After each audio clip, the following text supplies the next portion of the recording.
Mwongozo wa kujifunza Biblia leo ikiwa ni Julai 27 siku ya Jumatatu. Mada inasema upendo usio na ubinafsi. Soma Wakorintho wa kwanza sura ile ya 9 aya ya kwanza hadi ya 6. Kifungu hiki kinatoaje mfano wa kivitendo wa kile kinachomaanishwa na kujikana nafsi kwa upendo? Kwa mtazamo wa kwanza, unaonekana kama utetezi wa Paulo wa utume wake katika Wakorintho wa kwanza sura ya 9. Hauna uhusiano wowote na mjadala uliopita juu ya maarifa dhidi ya upendo. Hata hivyo, mtu hawezi kusahau kwamba mwanzoni Biblia haikuandikwa kwa sura.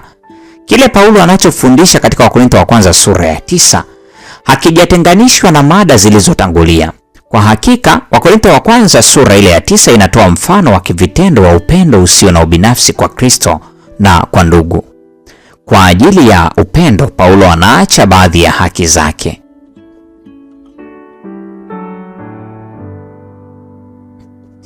Kula na kunywa. Wakorintho wa kwanza sura ile ya 9 aya 4. Hapa chakula na vinywaji vinawakilisha msaada wa kifedha kwa ujumla.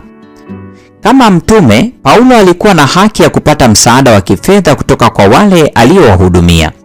Viongozi wengine wa kidini katika wakati wake walikuwa wakifanya hivyo, lakini yeye hakufanya hivyo.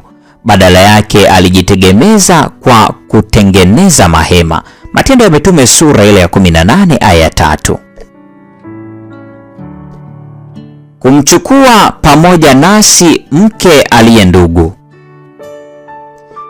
Wakorintho wa kwanza sura ile ya 9 aya 5. Mtume aliyeoa aliruhusiwa kufanya safari ya kimisionari pamoja na mke wake kwa gharama za kanisa. Mifano ya wanandoa misionari ni pamoja na Priscilla na Akila, Warumi 19 aya 3, Androniko na Yunia, Warumi 16 aya 7. Lakini Paulo hakuwa ameoa, Wakorintho wa kwanza sura ile ya 7 aya 8. Angeweza kuoa kisha kufaidika na haki ya kuandamana na mke pamoja na msaada wa kifedha kwa wote wawili. Kutofanya kazi kwa ajili ya riziki. Wakorintho wa kwanza sura ya 9 aya 6. Paulo na Barnaba walikuwa na haki ya kupata mshahara kwa ajili ya kazi yao misionari. Wakorintho wa kwanza sura ya 9 aya 4 hadi ya 6.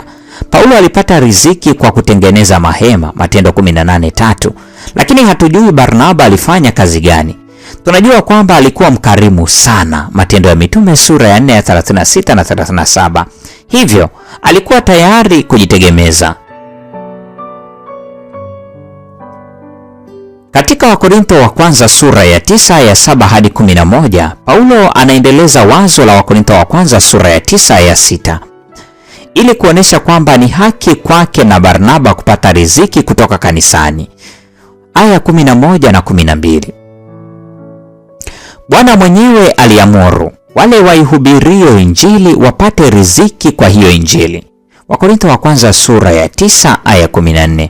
Linganisha na Timotheo wa kwanza sura ya 5 aya 18. Hata hivyo, Paulo anasema hatukuutumia uwezo huo. Wakorintho wa kwanza sura ya 9 aya 12. Kwa hivyo Paulo anaonesha mfano wa kujikana nafsi. Wakorintho wa kwanza sura ya 9 aya kwanza hadi 18, na anatoa hoja kwamba hili lina manufaa katika kuihubiri injili huko Korintho.